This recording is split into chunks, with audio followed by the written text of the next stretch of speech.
Olá, tudo bem? Seja bem-vindo a mais um vídeo aqui no canal.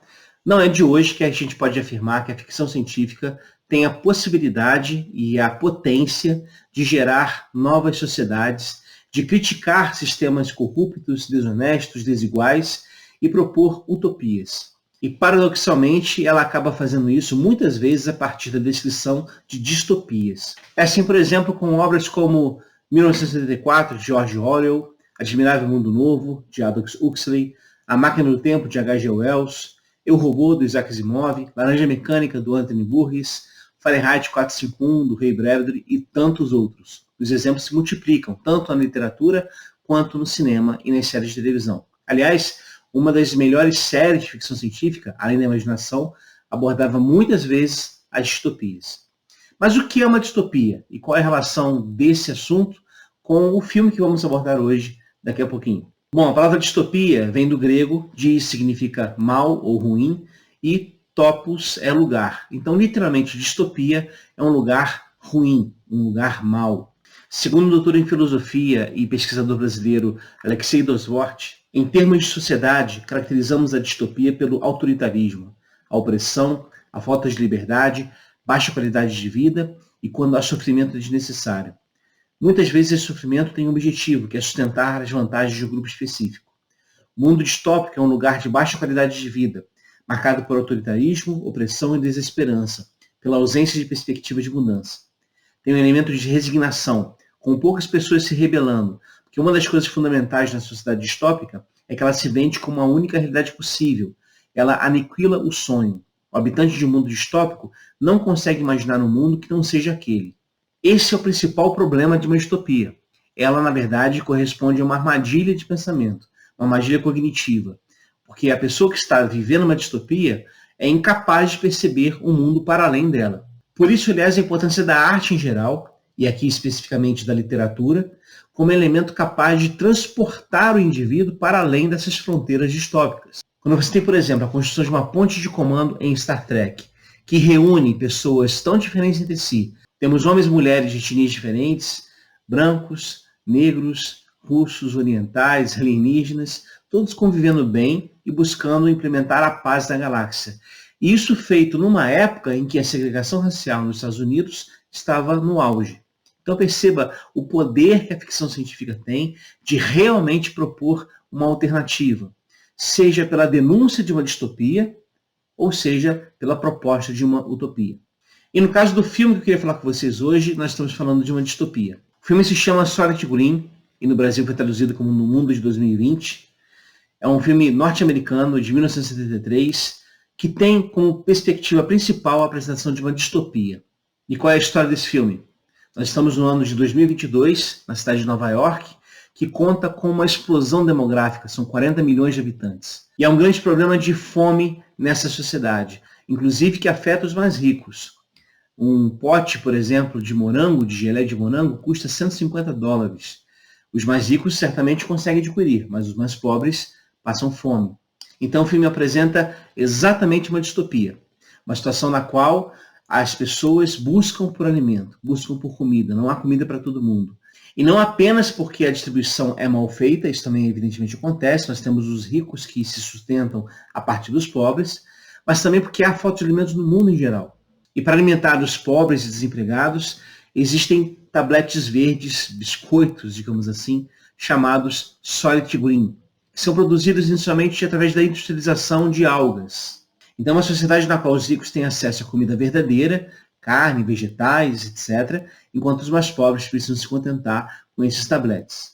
E na narrativa, um dos diretores da empresa Soylent Green é assassinado. E o detetive Robert Thorne vai investigar o assassinato e acaba descobrindo algo aterrador sobre a Soylent Green. No final do filme, o Thorne se infiltra numa daquelas indústrias que produz Soylent Green e descobre aterrorizado que aquele biscoito, na verdade, é feito com partes de cadáveres, com corpos mortos dos pobres que são lançados numa máquina e transformados em biscoito.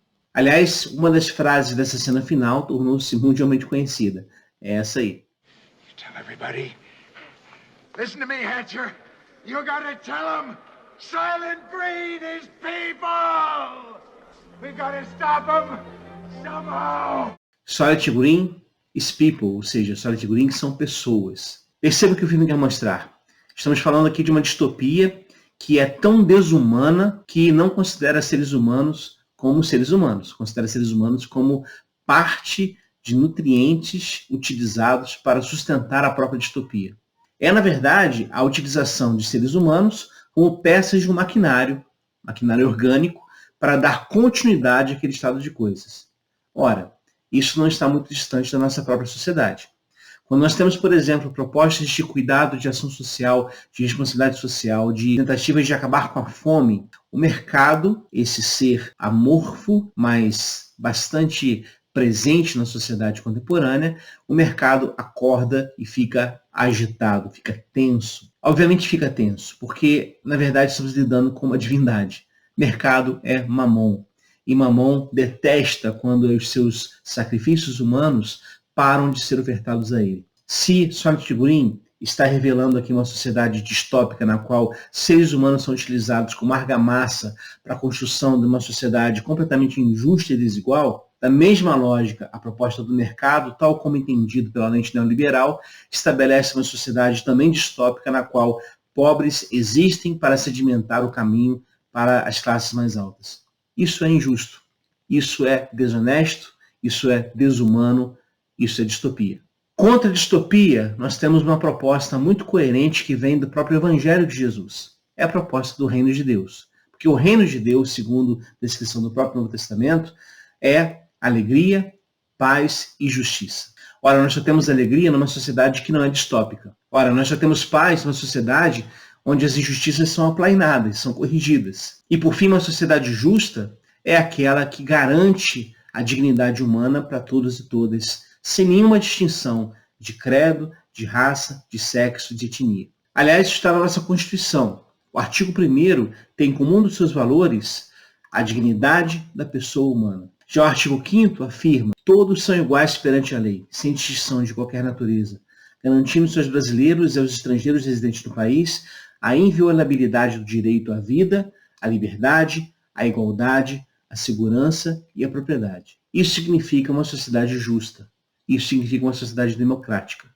Distopias são contrárias à democracia. Distopia se estabelece na base da força, na base da manipulação de dados, na base de controle de pessoas. Uma sociedade democrática, ao contrário, possibilita essa liberdade de pensamento. Ora, se por um lado nós temos o texto bíblico que afirma esse reino de Deus como espaço da justiça, e por outro lado nós temos a própria Constituição brasileira, que democraticamente defende o direito à dignidade humana, então não pode haver espaço entre nós para qualquer distopia.